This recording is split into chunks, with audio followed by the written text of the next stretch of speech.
Well, hello, friends. I hope you're doing well. I'm Franky, and this is the Think Tank. So is everyone doing good today? It is, let's see, a balmy 3 degrees Celsius in the Rocky Mountains.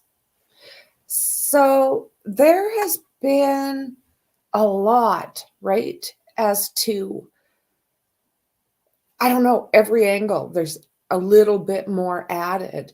So I thought what I would do is start over here. I'm still blown away by that affidavit. So where do we want to start? Okay, let's start here. Okay, so Idaho suspect in student murders thoroughly cleaned his vehicle, also seen wearing surgical gloves multiple times outside of the family home. Wow, unreal. So this here, let's take a look.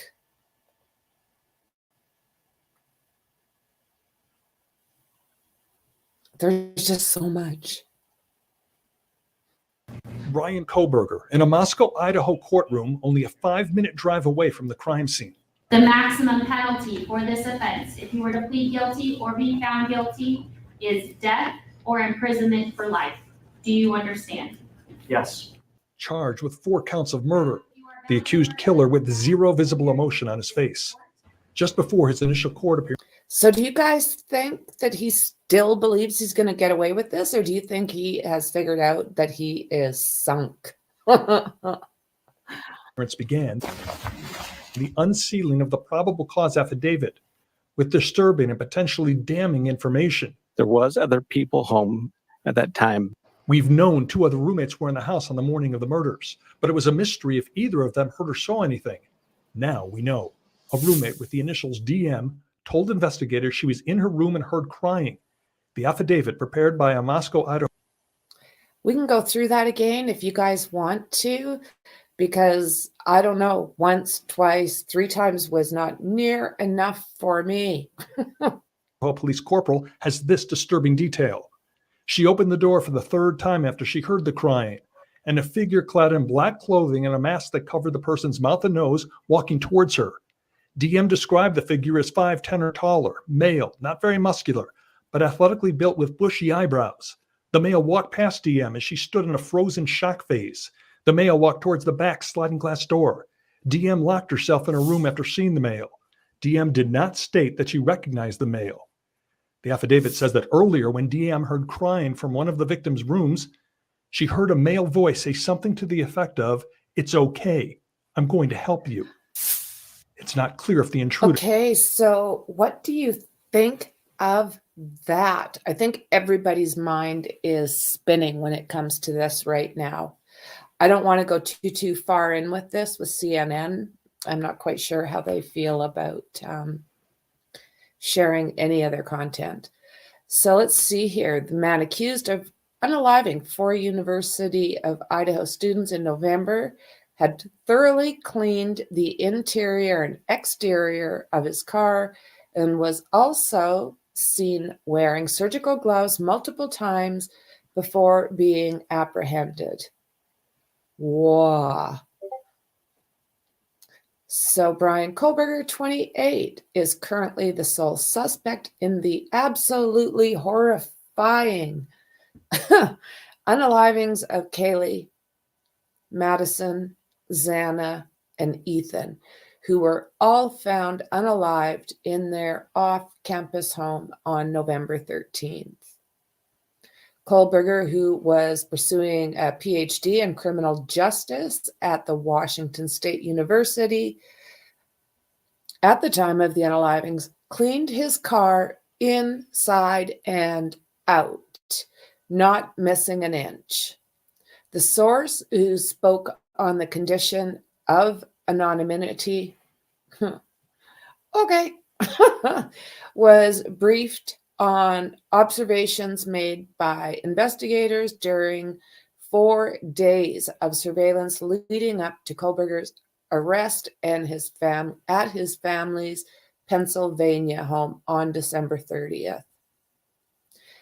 As Kohberger now remains behind bars in Idaho awaiting his January 12th status hearing, new details have emerged elucidating some of the suspect's movements in the days leading up to his arrest. Okay, guys. Oh, tongue does what it wants. A surveillance team assigned to Kohberger was taken with 2 missions, according to multiple law enforcement sources, to keep eyes on Kohberger so they could arrest him as soon as the warrant was issued and try to obtain an object that would yield a DNA sample from Kohberger, which could then be compared to the DNA evidence found at the scene. Kohberger was seen multiple times outside his Pennsylvania home wearing surgical gloves, according to law enforcement. In one instant prior to Kohberger's arrest, authorities observed him leaving his home around 4 a.m. and putting trash bags in the neighbors' garbage bins. According to the source, at that point, agents recovered garbage from the Kohberger's family trash bins and what was observed being placed into the neighbors' bins, the source said. The recovered items were sent to the Idaho State Lab.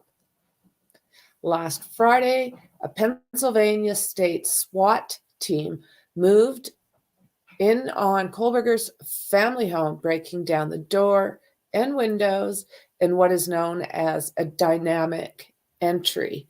So, yeah, I think the dynamics is everyone's jumping in at the same time. Be scarier than shit.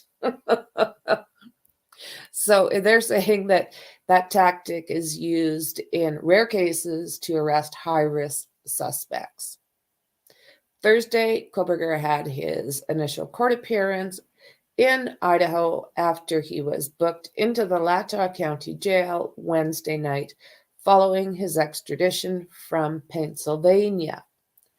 So this here is what I think I have pinned somewhere else. Let's see here what he has to say. It's CNN, like I said, so I don't want to make them cranky. I do before we go forward. You had the chance to see Kohberger, perhaps to look him in the eyes.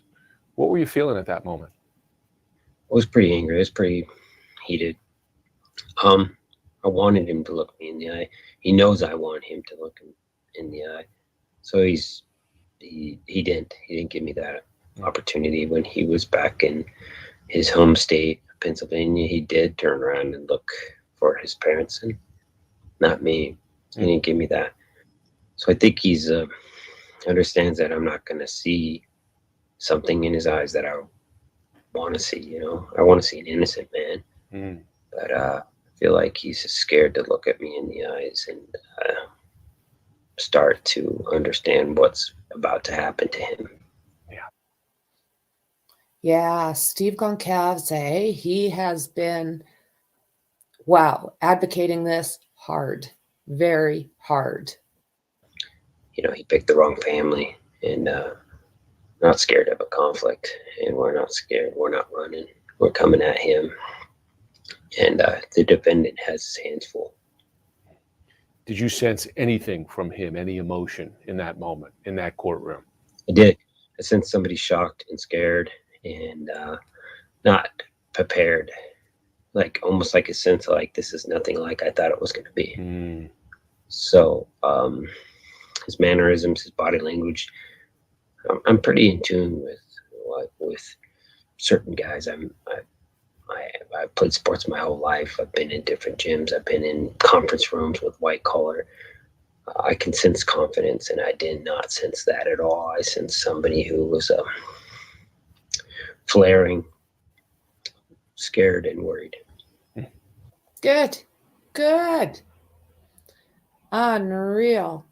So it says nobody understands exactly why, but he was stalking them. He was hunting them. Steve Goncalves said he was a person looking for an opportunity, and it just happened to be in that house. And that is hard to take. She had her phone right next to her, and she couldn't call 911. So these were just girls that went to sleep that night, and a coward, a hunter that went out and picked off his little opponent that was girls. That's probably why he targeted the house. None of the girls deserved this, Steve Goncalves said. The real problem is let's see here. The real problem we have an individual that thought it was okay to attack other human beings. That's what I'm going to focus on. He said, I'd be a little bit surprised if there wasn't a clear touch point that we could suggest that he was interested in one or two of the people or more. Goncalves said that Goncalves was in the courtroom for his appearance. He knows I want him to look him in the eye. He knows I want him to look me in the eye, so he didn't. He didn't give me the opportunity. So, and then you get into some stuff we've discussed already. So let's see what's going on over here. Hello, Shauna. Hello, Mexi. Hello, Perry. How you guys doing? Jessica, good to see you. Miss Peeps. Slinging. Okay, so let's see. I was thinking today, he could have committed the crime far from home, anywhere between Idaho and Pennsylvania, yet he did it a few miles from his residence. So weird considering no personal connection. Do you know what? I agree with you 100%, Perry. So do you think there's a possibility that we are going to find a connection? Do you think there's just something possibly that we don't know yet? Yeah. Was it Ethan or... Okay. I no comprende. Perry, so he could watch it all unfold. And Bundy went to Washington State. Yeah, he sure did. That was the beginning of his hunting grounds, right? That was part of his hunting grounds. Perry, this is what I don't get. One extreme to another. Surgical gloves, but used his own vehicle. So weird. Do you know what? This is it. He made so many mistakes, and yet he seems to have really worked on doing everything right. Shauna, it appears so. Just strange how he seems to have thought about it so much, but messed up so badly. This is totally what I am thinking as well. How is it that he was so meticulous in so many different areas? And I'll use the example that you just did, Perry. Like, he used his damn car and parked right there. I don't know. And he kept his phone on while he was like stalking them all that time. Unreal. Stranger fella for sure, right, Mexi? Wah. Wah. So, right, but factor in how each individual victim would react. Couldn't be planned, I'm just thinking. Well, that's the thing. If it was planned, maybe there was a couple things he didn't consider, didn't factor in. Maybe D, we'll call her D.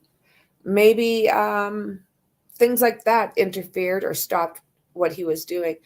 But a lot of the things that I've been reading, it is saying that they do believe he was still targeting one of those girls, if not a couple of them. Maxie. When the dad was saying maybe people were cleared too quickly, he may have had concern about Dylan being involved somehow. Well said. Well said. You know, I just, I don't want to jump the gun with her either which way.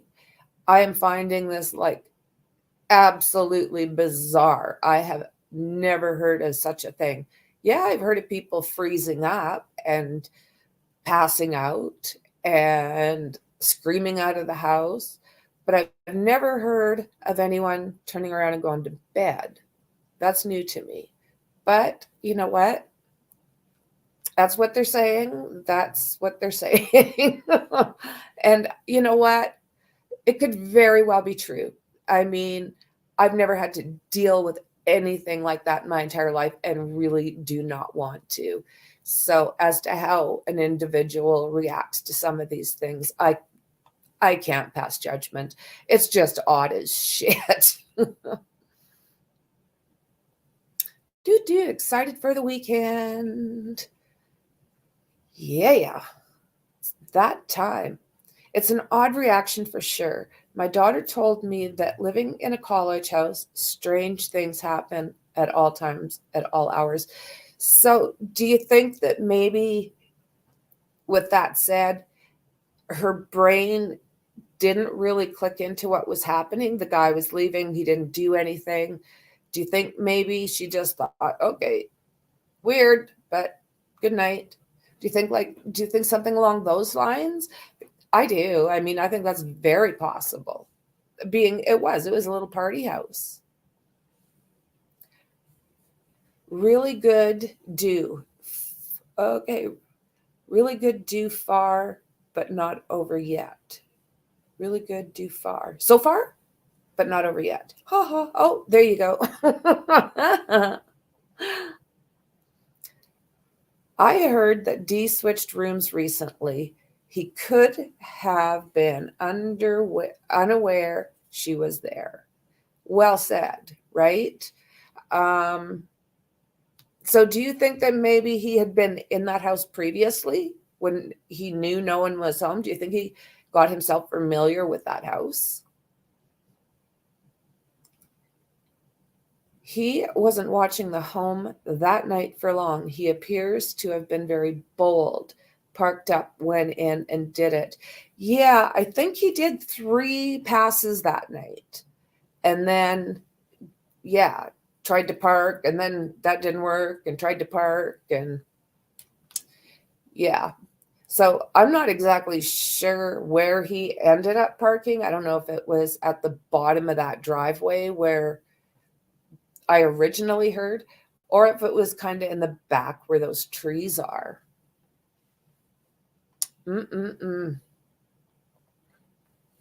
Hole, hole.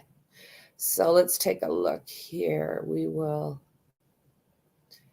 Let's take a look at this.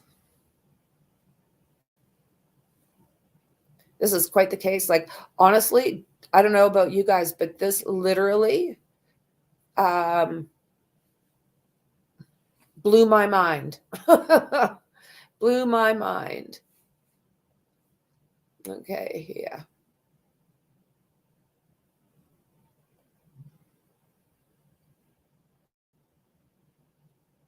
So, surgical gloves, trash disposal, and car cleaning. Bryan Kohberger's odd behavior after the Idaho unalivings revealed.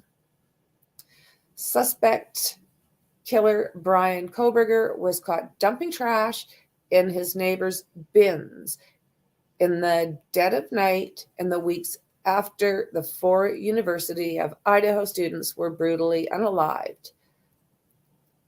The 28-year-old criminal justice PhD student has been charged with the November 13th unalivings of Kaylee Goncalves, Madison Mogan, Zaina Kernodle, and Ethan Chapin. I always say Chapin, but Chapin. And they're saying that this rocked Moscow, Idaho. Oh my God, I can't even imagine. More than rock, right? Oh, I mean, I'm just glad they got this little shit. The net has been in on Mr. Kohberger for several weeks, and he was placed under surveillance by law enforcement for 4 days leading up to his arrest at his family home in Pennsylvania on December 30th. So that's like 25, that's across the country, 2,500 miles. Him and his dad, road trip. Okay. The surveillance team was asked with both keeping eyes on the subject so authorities could arrest him as soon as that warrant was obtained, and obtaining a DNA sample that investigators could use to try to match him to the DNA found at the crime scene. During this period of surveillance, investigators observed the criminology student behaving suspiciously, including wearing surgical gloves, secretly dumping trash, and rigorously cleaning the inside and outside of that car. That's not unusual at all. No. Holy, like, he thinks he's so smart. And look at the dumb shit he did. Like, I don't know, red flag here, red flag there, red flag everywhere. This guy, like, shitty freaking criminal. Brutal. How can someone this stupid do so much harm? Allegedly. Oh my God. So a law enforcement source told CNN that Mr. Kohberger was seen wearing surgical gloves on multiple occasions outside of the family home near the Pocono Mountains. On one occasion, he was also spotted cleaning his white Hyundai Elantra inside and out, not missing an inch. So I don't know if this is true, but I'm not educated when it comes to DNA and what have you, but I have heard that regardless of what he has done, they will still find something. And I've heard that multiple times, but of course not from law enforcement. So agents who had eyes on the suspect later seized the trash bags from the neighbors' bins, as well as trash from Mr. Kohberger's family home, and sent the items to the Idaho State Lab. So we do know from the affidavit that they got DNA from the trash from his parents' place, and basically that it came back down to Bryan. So the killer also left his tan leather K-bar knife sheath, which had the United States Marine Corps symbol on it. And inside, it says the bloodied home lying on Mogan's bed next to the victim's butchered. Like, monster, freaking monster. Like, I don't know what kind of, I don't know a lot about the states and how each one deals with the death penalty and all of that. But I am curious, is there more than one option? Like, do you get to pick between that chair, old Sparky? Do you get to decide, no, give me that rope? Like, can you, is any of that options? I heard something that possibly that was the case. So yeah, I'm curious as far as this state. Okay, it is currently unclear if any evidence was found on the suspect's Hyundai Elantra. Since early December, investigators have been asking for the public's help to try and find this Hyundai Elantra, and it looks like they did very well on their own, doesn't it? Investigators ultimately traced the vehicle to Mr. Kohberger with surveillance footage capturing the car driving from the direction of his home in Pullman, Washington. So to the King Road home in the early hours of 13th of November, and then back again. Mr. Kohberger was then driving the vehicle when he traveled 2,500 miles from Washington to Pennsylvania. He did this with his father, and as we know, they were pulled over twice by Indiana police for driving too close. But they were able to catch him on body cam footage, and right now, some are saying that that was set up by law enforcement, and other people are saying, no, it wasn't. So I don't know really what's going on with that at this point. It is unclear whether those two encounters with law enforcement spooked the subject. Well, I don't know. Do we have a picture of that face? Oh, it looked like he was pooping his pants. Oh my God, man. So let's see. It's unclear whether, the weapon, fixed blade knife, is yet to be found. And he did kind of do like a zigzag all over the place as well after the crimes allegedly happened. So, oh man, that thing's going to be hard to find unless he coughs it up. I'm going to pop over here. Hello, hello. Hello, hello. So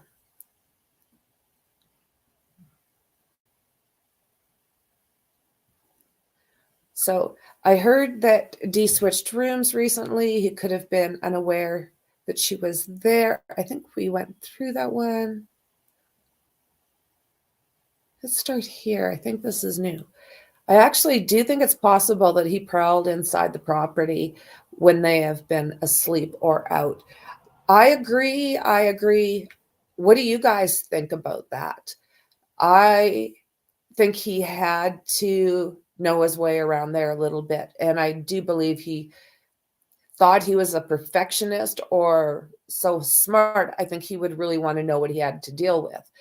But I think a few things might have thrown him off, and then his whole plan went to shit. And no, I certainly wasn't expecting that from the affidavit. No, that was the most. I'm going to print it out and go through it because I tell you what, there is so much in there that a person's mind doesn't take it all in at once. You got to go over it and over it. So I think tomorrow's Saturday. I think Mexi and I'll probably do a live tomorrow. And she's working on maps. And I want to go through that affidavit again and maybe take a look at it. Just take a look at it again and see what we notice. Because I don't know about you guys, but I think I've missed lots. Yeah, so back and forth in front of that house. I think that happened 3 times. But it also sounds like they just might, there might be something as how far that Wi-Fi signal stretches. I heard something about that. It was so detailed. Yeah, literally across country, Perry, like, yeah, literally. That right now, they're probably, I don't know, they're 10-hour drive from me, but I'm in Canada, so I can't even go. I didn't get my passport. So I would love to go there. I absolutely would. That must have been intense for LE tracking him across the US. Yeah. So what do you think, Perry? Do you think that those cops were intentionally stopping him? Do you think that was just, they did want to see what shape his head? Everyone's saying that they wanted to take a look at that one. They're calling it a cut, but whatever that is, they wanted a picture of that. They wanted to see what his face was like. So I'm not sure, this has never been verified, but that is why I've been told. Listen to some of the questions those cops said. Like, oh my God. Oh my God. Like they were chit-chatting like they were having tea. Shauna, what makes me wonder what they really have in him? They always hold stuff. Yeah, they always hold stuff back, right? So I think they got a shit ton. I really do. They never give up their hand, as you said. Like, what the hell? What the hell? I think he's going to be arrogant enough to go to trial. In my mind, I think it's always also a possibility. I've been saying this for a little bit, that I'll be surprised if he doesn't think he should be a big part of his legal team. He just seems like that type. Although it should be evident to him that he's a really shitty criminal. He's not a Bundy. He's not all this stuff he wanted to be. He's not a BTK. This guy was caught within 7 weeks. And by everything is from his own mistakes. Like, I don't know. What did that one newspaper call him? They called him a moron. It's like, bingo. Mm-hmm.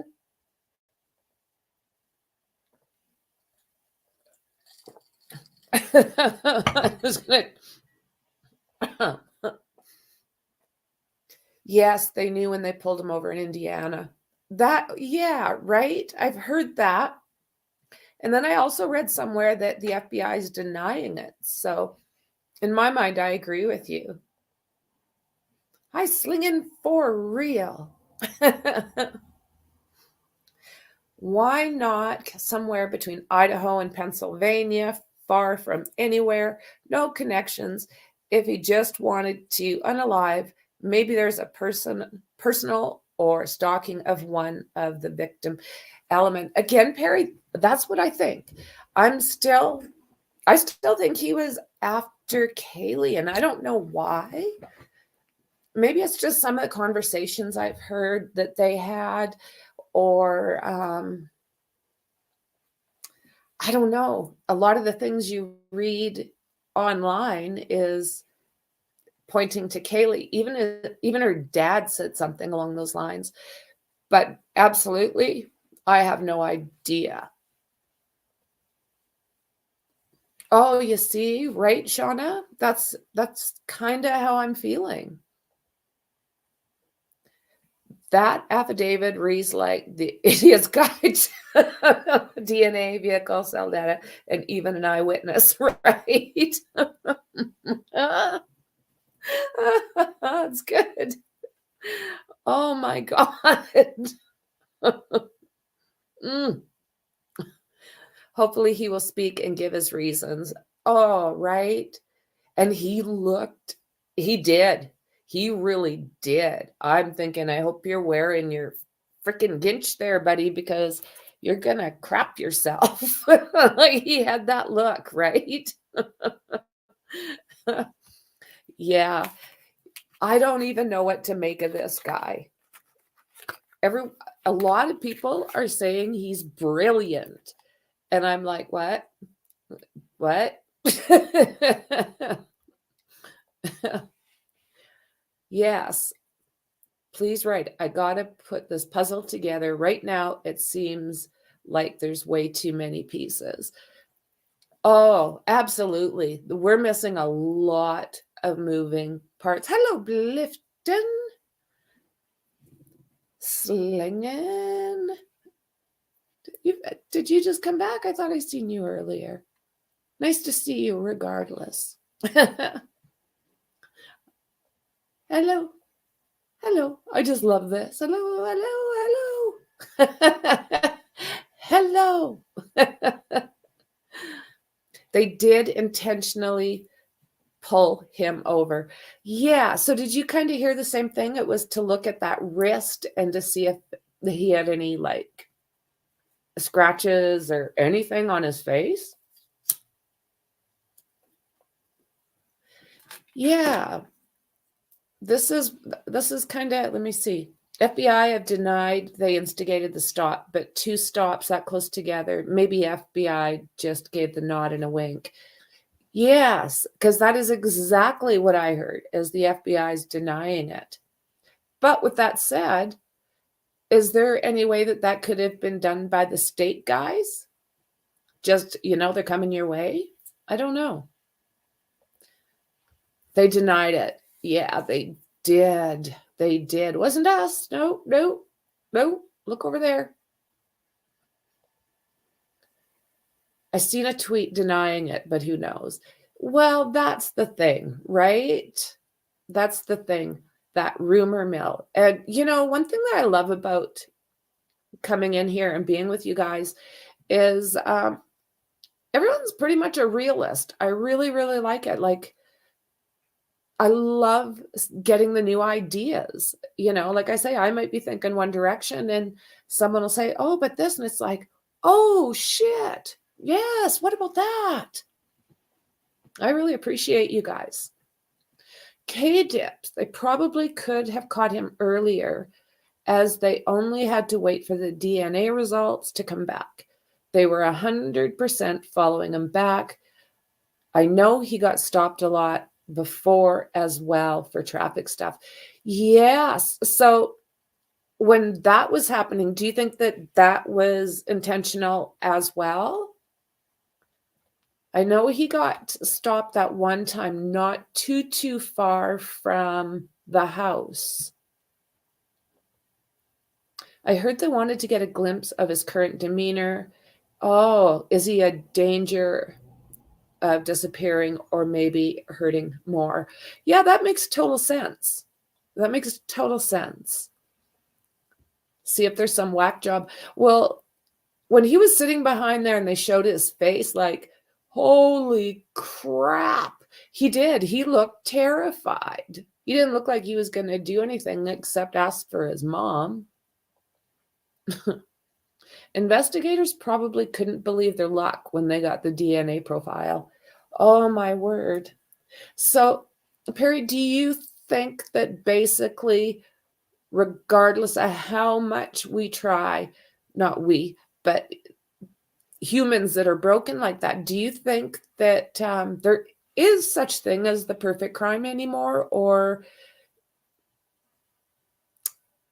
DNA has basically made it so can't get away with shit like this anymore? For real, good work there, getting the parents' trash. Brilliant. I agree. Yeah, they were good. I don't think the FBI has any jurisdiction over traffic policing. Oh, that makes sense, Blifton. 100%. Probably have to go through the state police. Okay.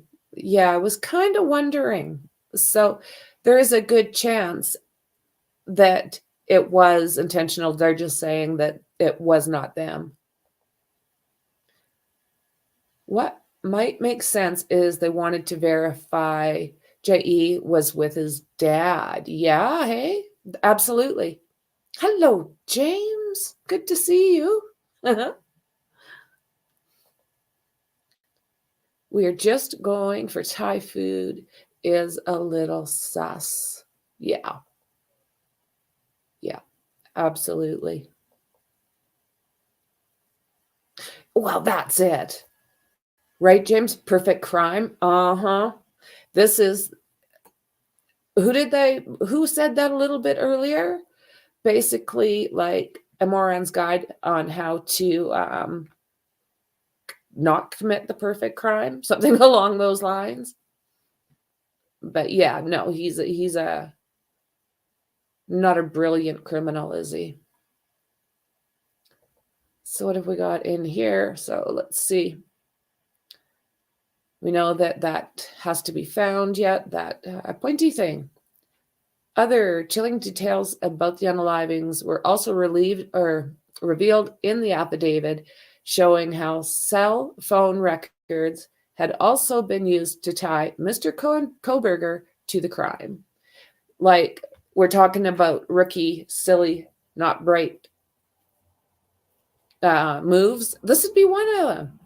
He might have turned it off while he was most likely in that house, but he kept it on. Like, they had something like 12 times that he had been around that house before this happened, and at like all messed up hours. I think this article goes into this. Okay, let's see here. Investigators believe that Mr. Kohberger turned his cell phone off on the night of the murders in order to try and avoid detection. Oh my God, this man's unbright. However, cell phone data shows that Mr. Kohberger appears to have stalked the home at least 12 times in the run-up to November 13's attack. The data also indicates that he returned to the scene of the crime about 9 a.m. November 13th, about 5 hours after this happened. Unreal. Do you think he's going for the sheath? Do you think he was going to find out if anyone noticed yet? Is there cops at the house? Has he been busted because a roommate seems to have made eye contact? For the first time, the police report also revealed that one of the two surviving roommates came to face with the masked unaliver inside the home and overheard his chilling final words to the victims. Two other female roommates were home at the time of the early morning attack, but were left unharmed. In one of the roommates' terrifying account to investigators, she revealed that she had luckily escaped from the killer as he walked right past her on the second floor of the home after he had just unalived her 4 friends.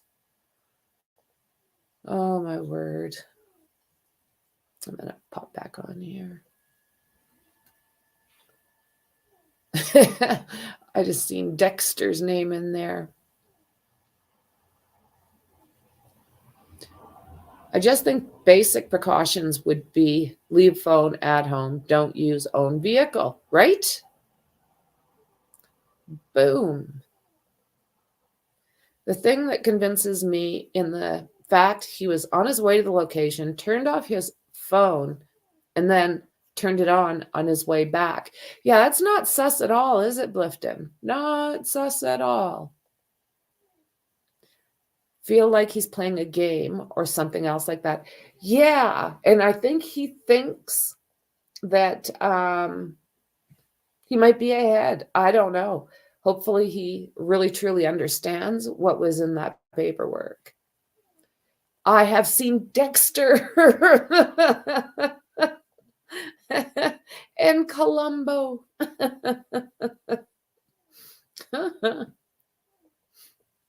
I don't understand why LE put that info about Dylan in the affidavit. Yeah, hello, public. I agree. I don't quite understand that either. Makes me wonder what they've got up their cuff, right? DNA is a slam dunk for the prosecution.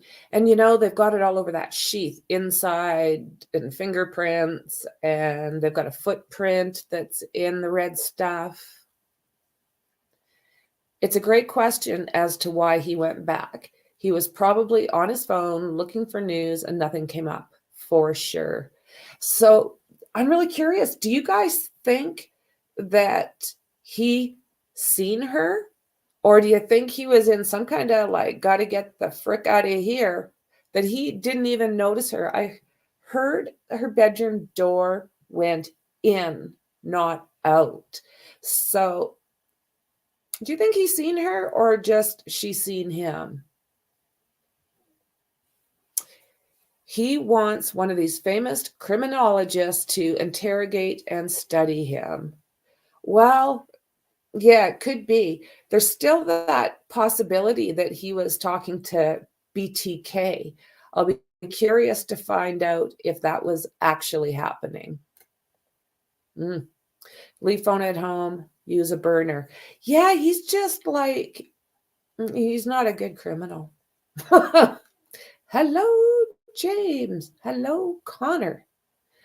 Seeing if the scene had been discovered. Yeah, that's kind of what I think too, Shauna, is he was looking for movement and probably shocked that there wasn't any. Dylan was needed for time and the bushy eyebrows. Absolutely. Yeah, absolutely. He was flight mode or something. Yeah. So you think that it's a possibility that he was just like, get the hell out of here, didn't see someone behind that door.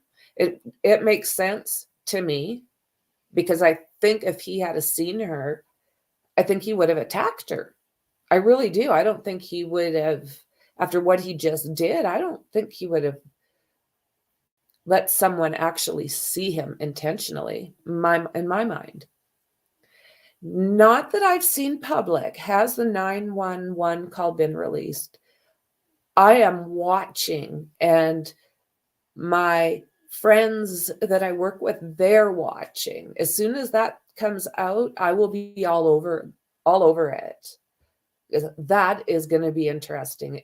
Pooey. I get the feeling he didn't see her, and if he did, was already focused on getting out. Again, if he talks, we may find out. So hopefully LE gets him to speak. Amen, Perry. Yeah, this guy. It's very I don't know what to think of him yet. Maybe if they take the death penalty off, and just maybe that'll be enough to make him talk a bit. You know, a lot of times he gets compared to Bundy, and he's no Bundy. He's not. He is like a mass killer that really is not good at it. That's what I see so far. Where did Dylan work and what was she studying? Very good answer, public. I don't have the answer to that. Does anybody else by chance? And don't take your car and drive it all around suspiciously in the middle of the night when there are no other cars around, right? Oh my God. That newspaper got it right. Moron. What were they calling them? Are we calling them even? Like bubble wrap moron? Because he was like literally trying to hide everything. Yes, pure speculation. Always. Always, always. And speculating is never a bad thing. But no, I mean, it's true. He is innocent until proven guilty. Fair statement. Let's see here. Between the CCTV, Dylan, audio, investigators have a very strong, almost minute-by-minute timeline. It is very true. The house that they blurred out on Google Earth, they heard the dog barking, they heard all sorts of different things. So not too sure why other people didn't, but they did at a certain time. I think it was after 4 at some point. They heard this, I think it was like a scream and then a thud and the dog barking. So it is pretty interesting. I don't know that they've said much more, or not that I've seen anyways. And then go back. No, he didn't realize she was there. Yeah, that makes sense to me, Shauna. Did he plan to unalive 4 people? Perhaps he targeted 1 or 2 and the situation went out of control. Maybe in pure flight mode. So well said as well, James, right? I still, those girls upstairs, you know, I think a couple of things might have startled him. I think Ethan may have thrown him off. And I think the fact that Xana was getting food ordered when he was right around the time might have something. Did she come around the corner with her food? And there he was? Like, we're not quite sure what is happening in that exact time frame. Left and right. Yep, and I'll say that again, of course, pure speculation from each and every one of us. Right? Don't use a knife. He hasn't heard of Chimera. Chimera? I don't know what that is. Hello, Mexi. How about don't commit this kind of thing? I I think that's where he should have started, right? Oh my word. Hee hee hee. Hey, Mixie. Agreed. Had he been a good person, we wouldn't be here. It's true. Well said. Bliffy JJ. I sometimes try. I think like a criminal as much as a sane person can. Yeah, it's pretty hard to put ourselves in those shoes, isn't it? When we don't have the ability to kind of think that way. Compassion, you know, conscience, these are things that we have that I think some of these people don't. I wonder if he did this crazy on behalf of someone. Oh, you know what? I never even thought about that, public. I didn't even think about that angle. Yeah. Or at least don't. Yes, Mexi, I see I didn't see your words. I'm really asking too much. Okay, right. Criminal psychology is fascinating. And look at what this guy had studied. Look at the stuff he put out in Reddit, in that 4chan. It's, oh. So do you guys think there is a possibility that he was the author of some of these? Because I have heard that, let's see here. I have heard, and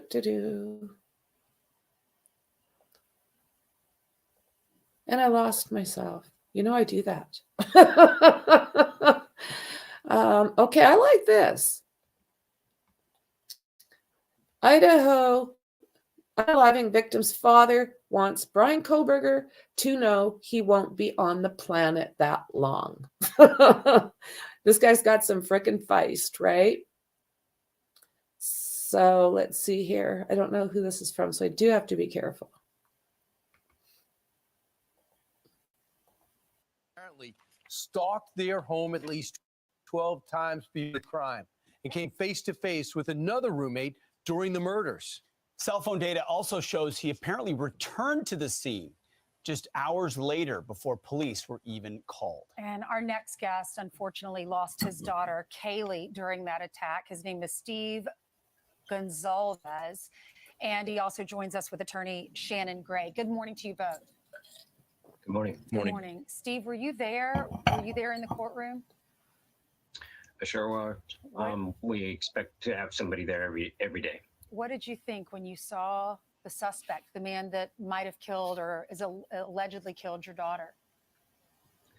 Yeah, when I seen the defendant, I seen somebody that looked like he was overwhelmed and had no idea what was going on. He didn't look as confident as I thought he was going to be based off of his background. How'd you feel, though?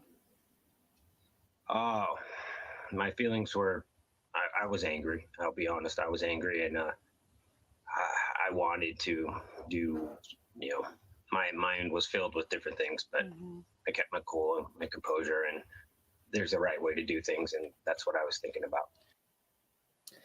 So can you imagine what would go through a person's mind sitting that close to a person that attacked your child? I don't know that I could do it. That is showing a lot of constraint. Okay, what just happened here? Huh? How does this happen? This is not where I was. Okay, there we go. We're back.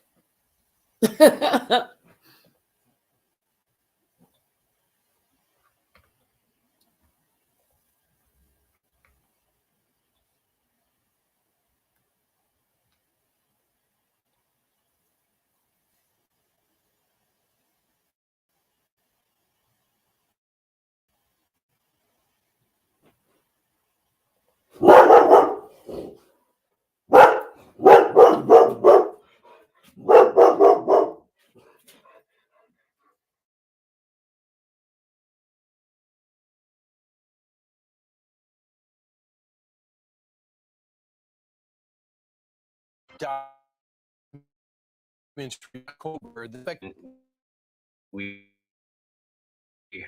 heard that, mine was different things. But okay.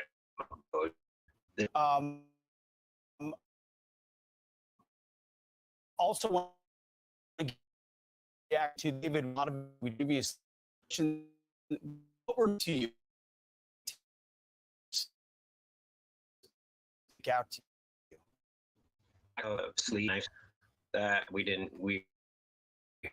heard that there was we didn't know, and we heard there was a DNA, but there wasn't a hit in the database. So knowing that they had put all those things together in the timeline that they wrote from like the beginning to the last page was very precise, and it painted a picture of weeks and weeks of investigation and following, and each line gave me a little bit more confidence that we were in a very good position. Steve, there's so many questions. As great and as informative as that affidavit was, there's still a lot of questions out there. Just curious, did they keep the families involved? And if so, how? Did they say, we're very confident we have a suspect, we think we're getting closer? Did they let you see this timeline before they actually even made the arrest? No, we filled in parts of the timelines through the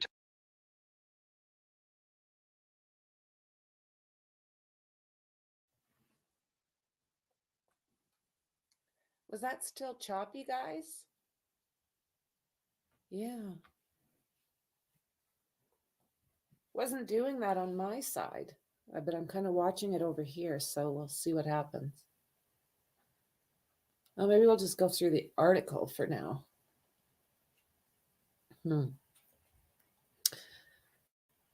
Oh, and there isn't much of an article. Close it out.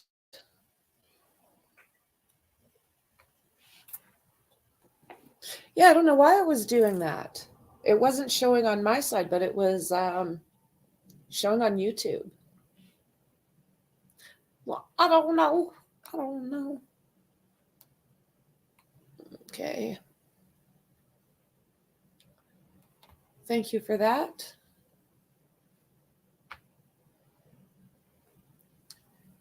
I think you really have to think like one when you study as much as he has. It can warp your brain, desensitized. That makes sense.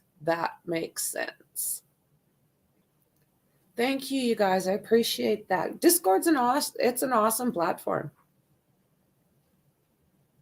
I can't believe how bad he was. Most foolish. Must have been a terrible student, right? Yeah, good work, Amexi. Maybe DM was involved. She let him into the house. They made up a story about seeing him leave. And no matter what anyone says, it doesn't take 7 hours to call police after you know something bad happened. Yeah, right? Like, this is really tricky to understand. I try to come up with every different scenario as to why this would possibly happen, and I don't get it.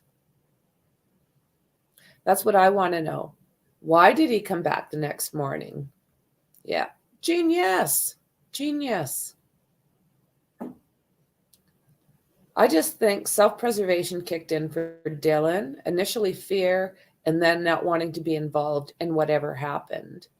And do you think that it could also, you just like literally turn your head off to this?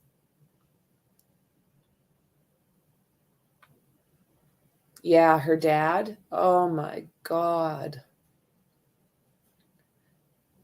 Focused on speaking over the speaker than listening to what they were teaching.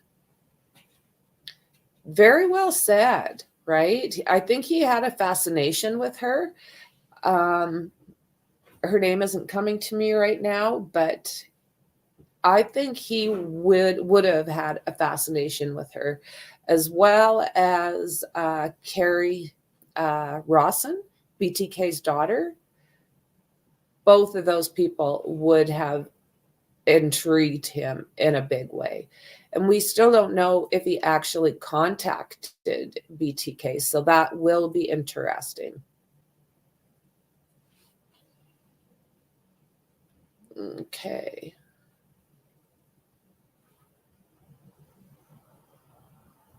So do you guys, can you hear me okay now? Is everything all right, or am I still breaking up?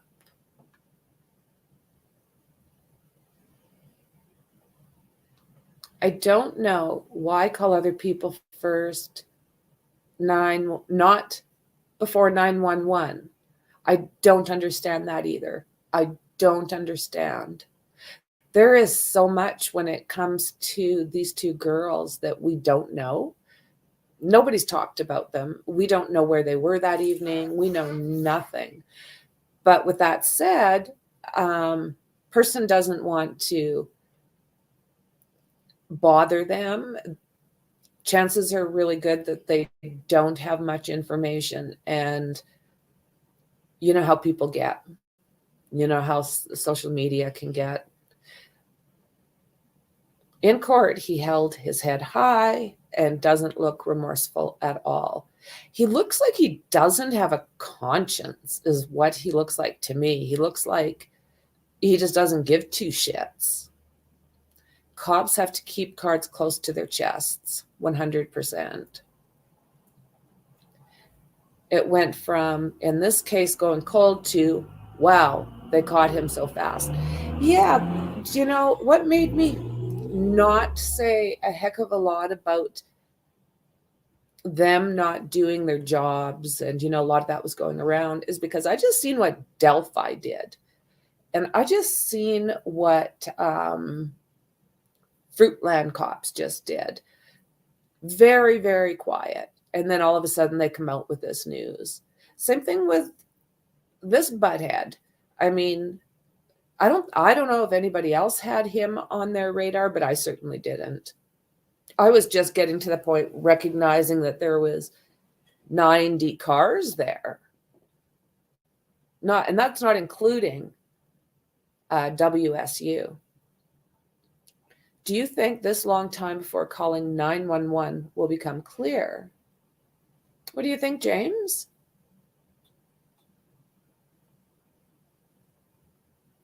Maybe Dylan did think a fight or something similar had occurred. Obviously, not knowing the seriousness, just didn't want to get involved, and everything had gone quiet. Yeah, absolutely. Absolutely. I think the human brain can do all sorts of things and can justify all sorts of things and tune out lots of things. Who wants to think that what happened? I think you're pretty bang on there. Whiplash, right? Critic might only come out in court. Yeah, I will be immersed in this. Same thing with Richard Allen. My God, I want to get my passport. Unreal. That's what I think, Perry. She thought, what the hell? But then was like, whatever crazy roommate stuff. Yeah, like, who would think that there was someone like that in your house? So there's also what Kaylee said, someone's in the house or someone's here. Was she talking about, what is it called? DoorDash? I don't get DoorDash. Was she possibly talking about that? Or do you think that this creep had made an appearance? But why was Dylan in fear? Yeah, thank you, James. Thank you, thank you. So, yeah, why was Dylan in fear? Yeah, if she thought nothing happened, why was Dylan in fear? That's a fair question. Maybe initially a physical harm, then there was silence and she didn't want to get involved, either personally or with authorities, university. Strange for sure. Yeah. You know, the cops have said that neither one of those girls were involved, and they've been pretty accurate to this point. So as much as I think it's strange as shit, I don't want to put anything on those girls. It's just strange as shit. Maybe at the time she was just annoyed. Then only later, after learning what really happened, went into shock, and that distorted her reality of what happened at the moment. Right, Blifton? You've always got you guys always have great points. Like, absolutely. And also, why not respond to your friend and roommate crying or whimpering? I'm questioning this eyewitness a lot. Yeah, I know. This has got some like really unusual components, doesn't it? I'm how do I put this? I'm going to put her I'm going to put her aside a little bit, but she's not put away. Do you know what I mean? Like, she's not, in my mind, she's not out of the woods yet, but I don't want to do anything. Law will figure it out. They've been doing awesome. Ellie have left this ambiguous. And why? Good question. Probably still building a case. Yeah, I would think so. I mean, they had 4 days where they knew that this was probably the person. 4 days to charge him. So now, can you imagine? They got all these different rabbit holes to go down. Where was he after this happened? Because he went on a little strange drive. So did he get rid of that weapon at that point? And again, why did he show up at 9 o'clock in the morning the next day? They called friends before police. They had to have seen the presence of that all over. Well, okay, now I'm wondering about this. Tell me what you think. Sounds like both Ethan and Xana were attacked in Xana's room, and the girls were upstairs. So from her bird's eye view, you know, I don't think she could see down to Xana's room, because isn't there kind of like, there's the kitchen. If you walk straight ahead, you're at where Dylan was staying.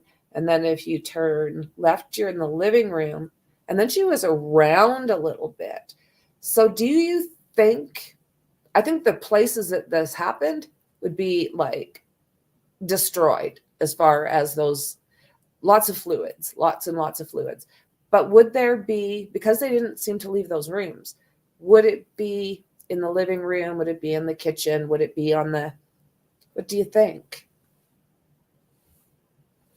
Early on, even the chief stated they didn't understand why there wasn't a 911 call early in the morning. I remember that, Blifton, 100%.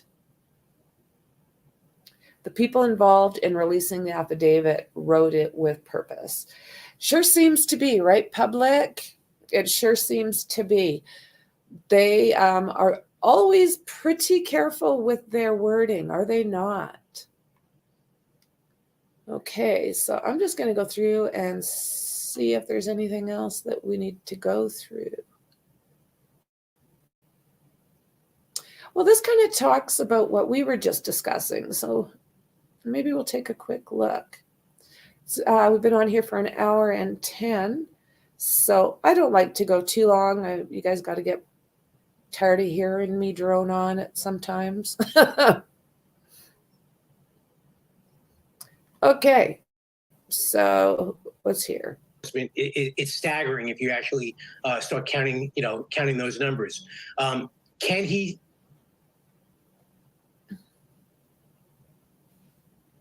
Oh, we don't want that, do we? No. Hell no. Okay, let's see here. A roommate who survived the quadruple unalivings at the University of Idaho told police she saw a man in black clothes and a mask walking past her in the house on the night of the unalivings, and she stood frozen and in shock, according to the newly released court documents. The roommate said the roommate said she didn't recognize the man who walked toward the backsliding glass door at her off-campus home in Moscow, Idaho. According to the document released on Thursday, she locked herself in the room after seeing him. Other chilling details revealed in the court document include that the subject's phone was near the victim's house at least 12 times before the unalivings, at least as far back as August, like, wow. And we know that his phone was turned off, most likely, when this attack happened. Two roommates who police said are not suspect survived the attack. Well, survived. They didn't get attacked. So there's that. In the early hours of November 13th, later that morning, the roommates called friends over to their house because they thought one of the victims on the second floor had passed out and was not waking up. Around noon, the 911 call from the roommate's phone requested help for an unconscious person.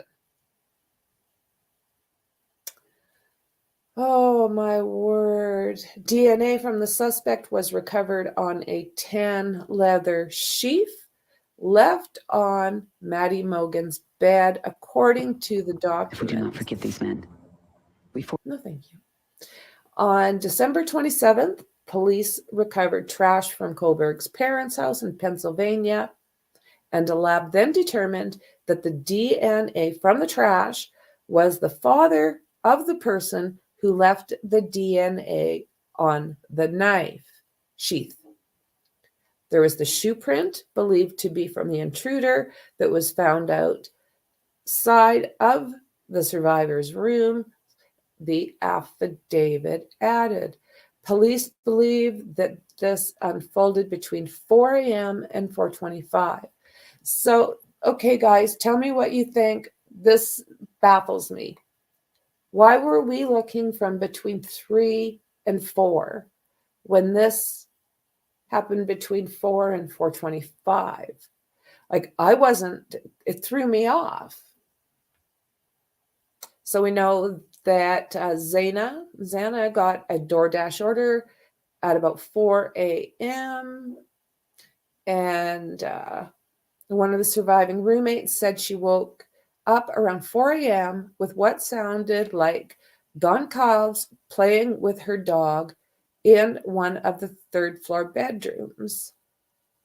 A short time after that, the roommate said she heard what she thought was Goncalves saying something to the effect of, "There is someone here." The document said, but that could have been Kernodle on the phone because records show she was on Tic Toc at 4:12 a.m. So, okay, she received her DoorDash at 4 a.m. and she was playing Tic Toc at 4:12 a.m. playing on Tic Toc. The roommate said she looked out her bedroom window but did not see anything when she heard the comment about someone being in the house. She opened her door a second time when she heard what she thought was crying coming from Xana's room. The roommate said then she heard a male voice say something to the effect of, "It's okay, I'm going to help you." The roommate said she opened the door again when she heard the crying, and that's when she saw the figure in the mask. She described the intruder as 5'10" or taller and not very muscular, but athletically built. Bushy eyebrows. And this is all coming from that affidavit that we will go over tomorrow. At about 4:17 a.m., a security camera less than 50 feet from Xana Kernodle's room picked up sounds of a dog barking and distorted audio of what sounded like voices or whimper, followed by a large thud. So this is, again, their house is here. You got the driveway. This is that house right here, right at the end of the driveway. And they heard this stuff, allegedly. So let's see here. The victims. After the victims were discovered, authorities reviewed surveillance video from the area and saw the suspect's white Hyundai go by the victim's house 3 times before entering the area for the 4th time at 4:04 a.m. DoorDash, they 4 minutes, right? Whoa.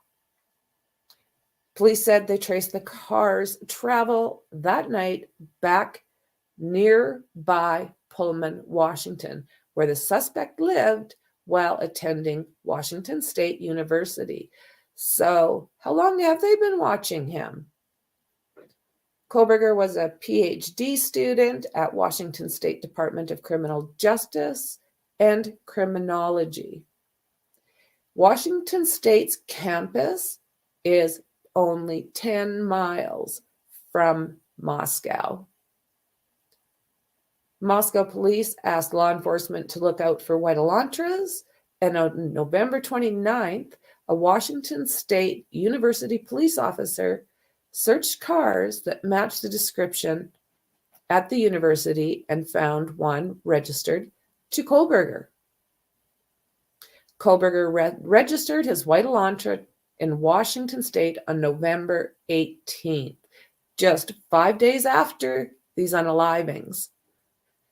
He got his new license plate and his documents. The car had previously been registered in Pennsylvania, but the plate was ready to expire on the 30th of November. So this is interesting too. The tracking of his phone. My God, this guy's a dumbass. Allegedly a dumbass. Kohberger's phone was tracked heading to Moscow before the attack and as the driver of the Elantra returned to Pullman. However, the phone was off from 2:47 a.m.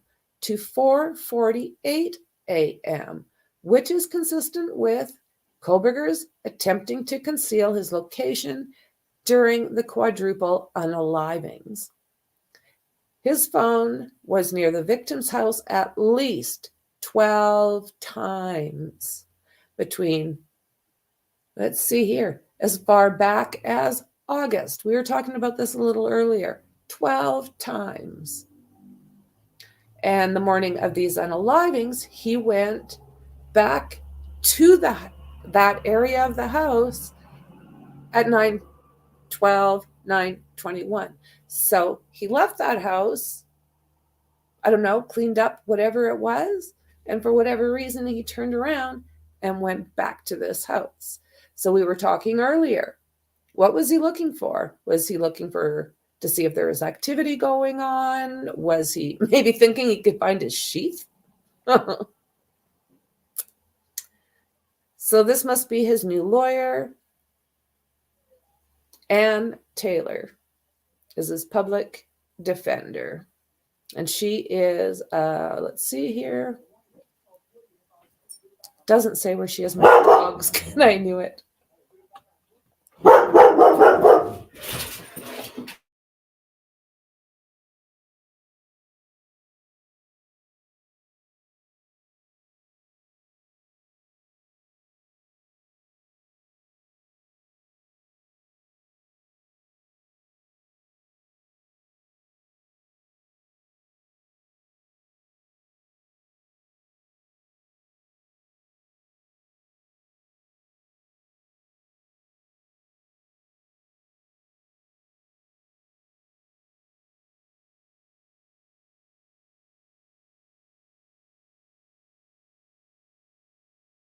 It's all good.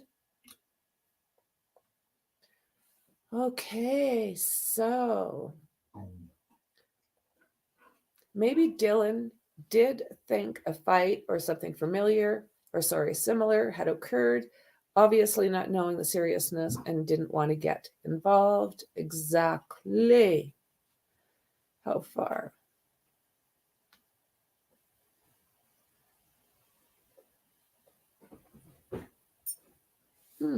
Maybe at the time she was just annoyed. Then only later, after learning what really happened, went into shock, and that distorted her reality of what happened in that moment. Absolutely. Yeah. And also, why not respond to your roommate crying or whimpering? Yeah.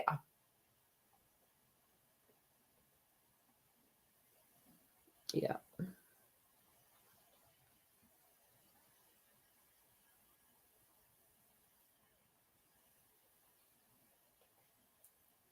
I'm hoping to see that too, Blifton.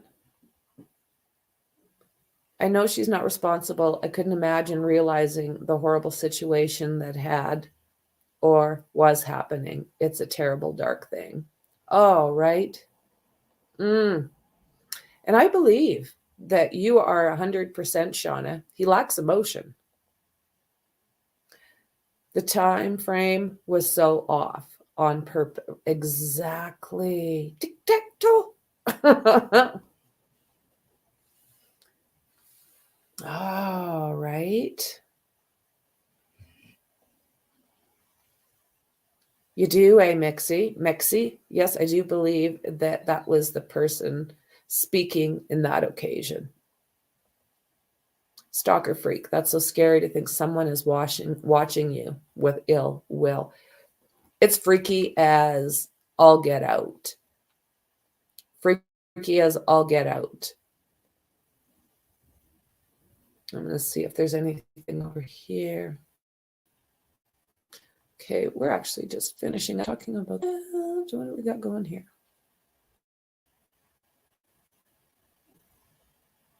And we covered that.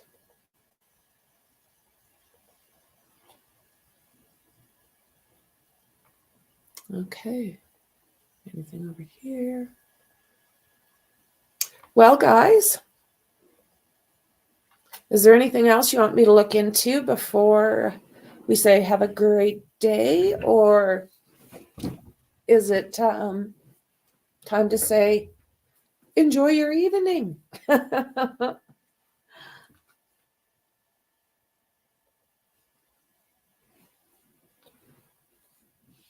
Yeah. Okay. You know what? I think we're finished for the day, guys. I went through the other tabs and we basically talked our way right through them. So we're good. We're caught up for the day.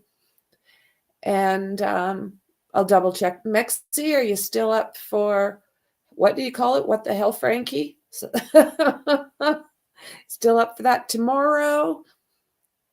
And yeah, I'll put the time up as soon as we confirm everything. So thanks again, guys. I appreciate you all very, very much. And I will absolutely see you in the next one. Bye.